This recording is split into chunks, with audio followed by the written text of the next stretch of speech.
বোলপুর পৌরসভার ২ নম্বর ওয়ার্ডের তৃণমূল কাউন্সিলর চন্দন মণ্ডলকে ঘিরে তদন্তে নতুন মোড় এসেছে।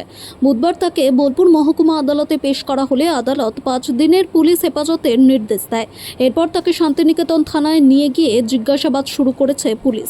গত ২১শে জুন চন্দন মণ্ডলকে তার বাড়ি থেকে গ্রেফতার করে শান্তিনিকেতন থানার পুলিশ। পরদিন তাকে আদালতে নিয়ে যাওয়ার সময় থানার বাইরে উত্তেজনা সৃষ্টি হয়। অভিযোগ, কয়েকজন বিক্ষোভকারী তার বিরুদ্ধে ক্ষোভ প্রকাশের জন্য জড়ো হয়েছিলেন।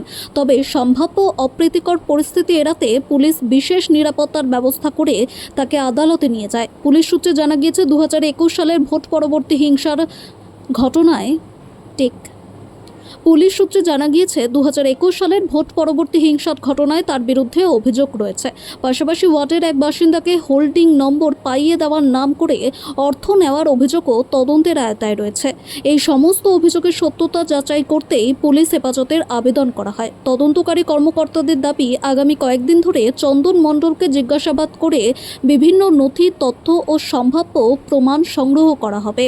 হেফাজতের মেয়াদ শেষ হলে তাকে ফের আদালতে পেশ করা হবে। মামলার পরবর্তী অগ্রগতি নিয়ে রাজনৈতিক ও প্রশাসনিক মহলে জোর চর্চা শুরু হয়েছে।